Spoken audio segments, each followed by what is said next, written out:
Halo anak-anak, bagaimana kabar kalian hari ini?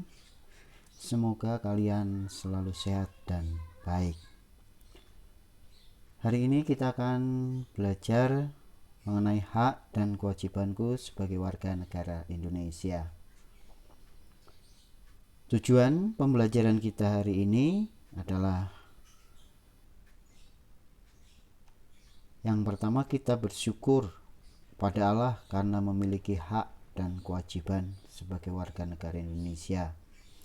Lalu kita juga bisa menjelaskan hak dan kewajiban sebagai warga negara yang baik. Dan tentu saja hak dan kewajiban Yesus sebagai warga negara dan orang Yahudi.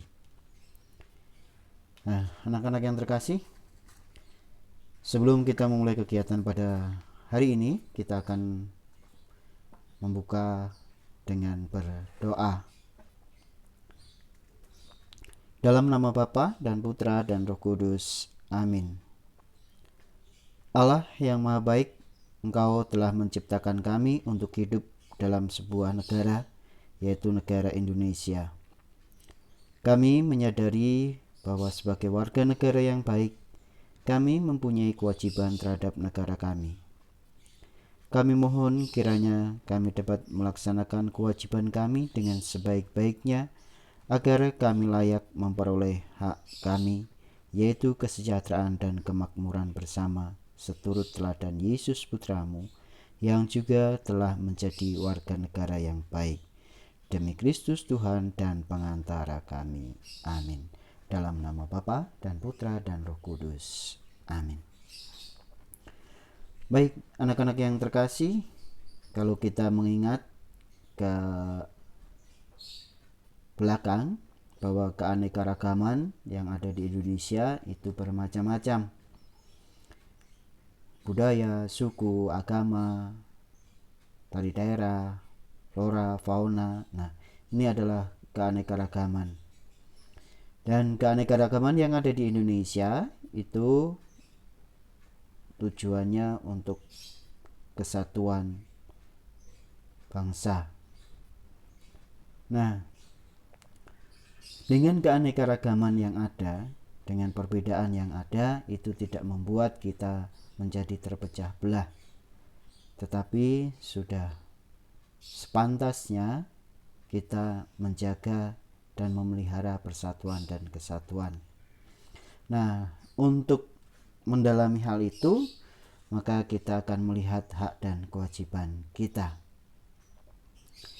Nah, sekarang kita lihat gambar-gambar berikut ini. Nah, yang pertama, ini adalah gambar loket pembayaran. Nah, ini ada pembayaran macam-macam, ada pajak dan segala macam, dan bayar listrik. Lalu yang kedua, nah ini gambar pajak. Lalu yang ketiga, ini kendaraan di jalan raya. Ini adalah tertib berlalu lintas, di mana orang berhenti itu di belakang garis putih. Nah, ini merupakan tanda orang yang tertib berlalu lintas. Nah, ini teman-teman yang sedang belajar di sekolah. Nah, ini orang yang sedang berjualan. Nah, yang terakhir ini adalah orang yang sedang bekerja. Nah, anak-anak, kalau kalian perhatikan gambar-gambar itu, kesimpulannya apa? Mengapa orang membayar pajak? Mengapa orang taat lalu lintas? Ini bayar listrik, belajar, berjualan, bekerja. Kalau kita simpulkan, kira-kira apa? Nah, kesimpulan dari gambar-gambar ini adalah setiap warga negara mempunyai kewajiban terhadap negaranya. Nah, kewajiban sebagai warga negara contohnya adalah membayar pajak, menaati peraturan yang berlaku, membela negara, dan lain-lain sebagainya. Nah, ini adalah kewajiban kita sebagai warga negara Indonesia. Nah, tujuannya ketika kita membayar pajak adalah untuk mewujudkan masyarakat yang adil, sejahtera, dan makmur.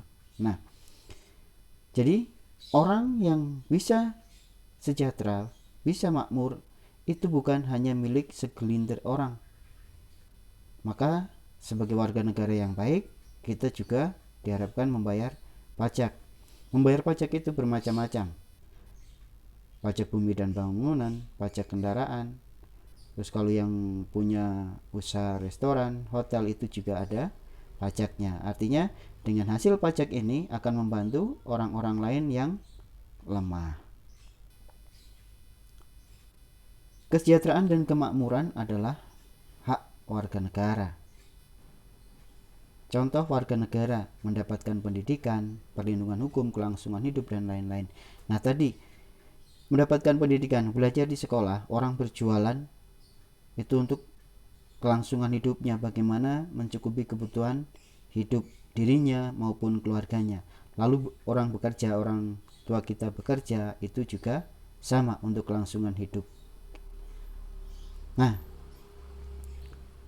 kewajiban warga negara tadi contohnya membayar pajak, membela negara, menghormati hak asasi, dan lain-lain, merupakan kewajiban kita yang harus kita laksanakan. Artinya bahwa kewajiban itu harus kita lakukan tanpa ada paksaan dari orang lain. Karena memang sudah kewajiban kita untuk melakukan hal itu. Nah, ketika orang sudah melaksanakan kewajiban, kita akan mendapatkan haknya. Tadi sudah contoh hak warga negara, yaitu mendapatkan pendidikan, perlindungan hukum, kelangsungan hidup, dan lain-lainnya.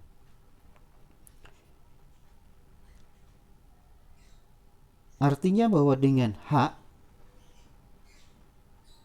yang kita miliki itu akan mempengaruhi hidup kita.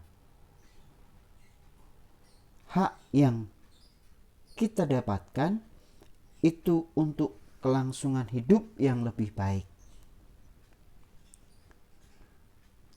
Kalau kita sudah menjalankan hak dan kewajiban kita, seharusnya orang lain yang notabene dalam tanda kutip orang-orang miskin itu akan semakin berkurang karena ketaatan kita dalam melaksanakan kewajiban. Nah, apakah harus kewajiban itu kita lakukan atau hak kita juga dapatkan? Nah, anak-anak yang terkasih,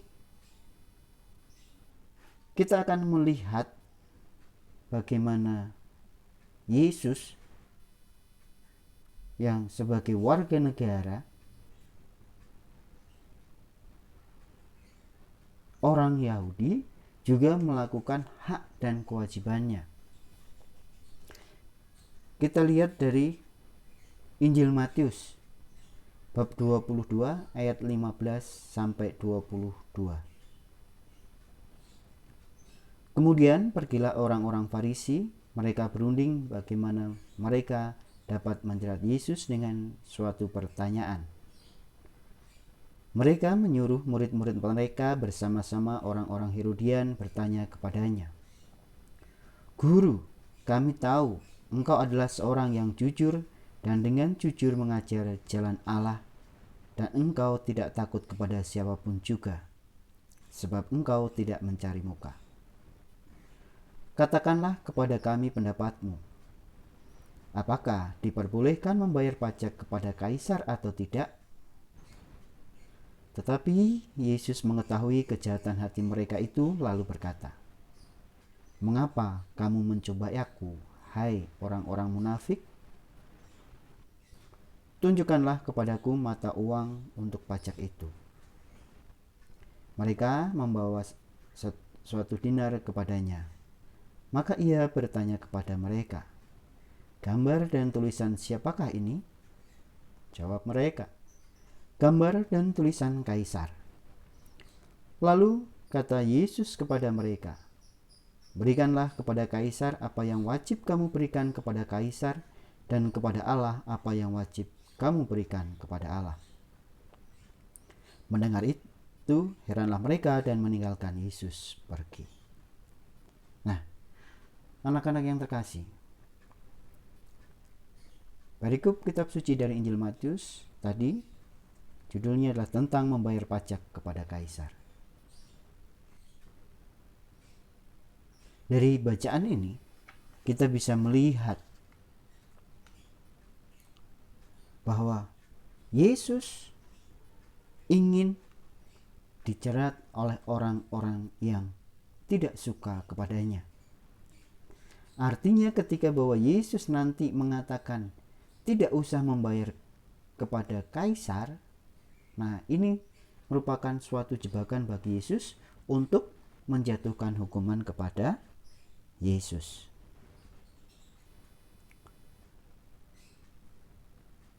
Dengan jawaban yang dikatakan Yesus seperti, "Berikanlah kepada kaisar apa yang wajib kamu berikan kepada kaisar, dan kepada Allah apa yang wajib kamu berikan kepada Allah." Ini mengajak kita bahwa apa yang harus kita lakukan kepada negara, ya kita harus lakukan. Begitu pula dengan kewajiban kepada Allah juga harus kita berikan. Artinya kita tidak bisa separuh-separuh atau hanya satu yang kita lakukan. Dua-duanya harus kita lakukan.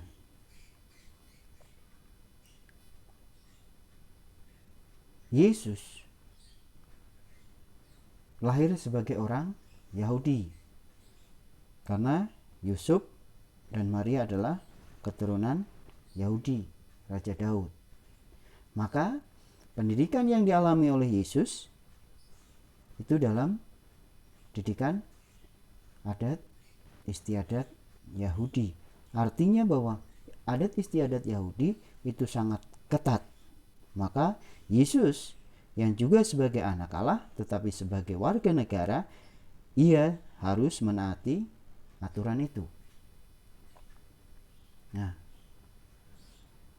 contoh hak dan kewajiban yang dilaksanakan Yesus yaitu pada hari raya Paskah, ia ke Yerusalem untuk merayakan Paskah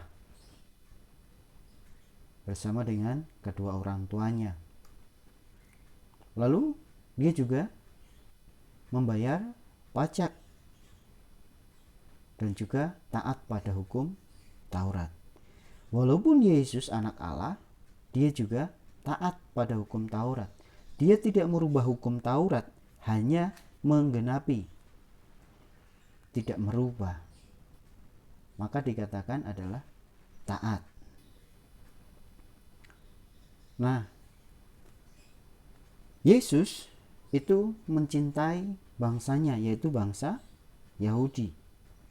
Nah, karena Yesus mencintai bangsa Yahudi, maka dia tidak mau ada orang yang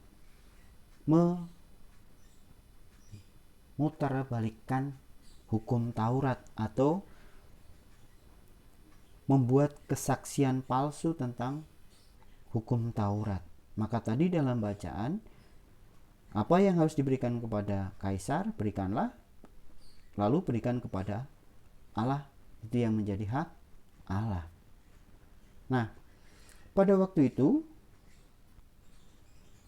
orang-orang Yahudi itu sedang dijajah oleh penjajah, yaitu oleh Kekaisaran Romawi dan kerajaan Idumea yang dipimpin oleh Raja Herodes. Orang yang tidak membayar pajak dianggap melawan raja. Kelompok yang melawan penjajah adalah kaum Selot. Nah, kaum Selot ini tidak suka dengan penjajah. Sama seperti bangsa Indonesia. Bangsa Indonesia juga tidak mau dijajah. Maka berjuang bagaimana supaya merdeka.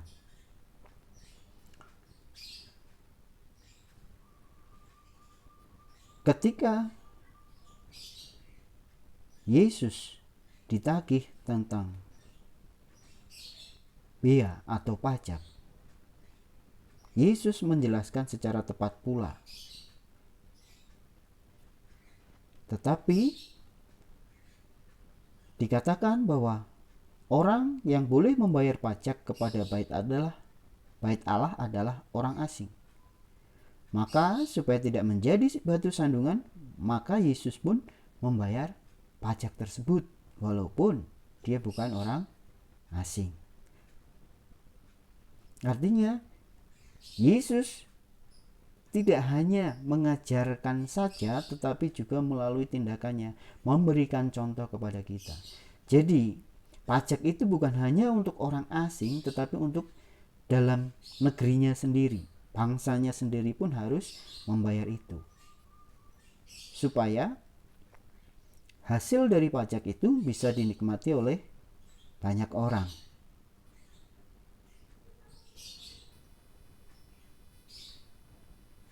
Sebagai warga negara yang baik, kita perlu melaksanakan kewajiban kita. Tadi di depan sudah ada contohnya. Kewajiban terhadap negara. Hak kita sebagai warga negara. Nah, sekarang contohnya hak dan kewajiban di lingkungan sekolah atau sebagai warga sekolah. Contohnya,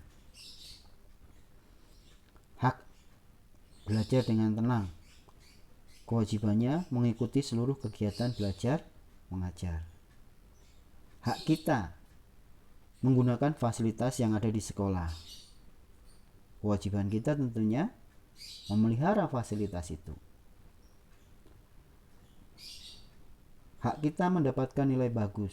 Lalu kewajiban kita memberikan keterangan apabila tidak masuk, mengerjakan tugas, itu kewajiban kita. Nah, anak-anak yang terkasih, kalau kita ingat tokoh Katolik Monsinyur Sugio Pranoto yang pernah membuat semboyan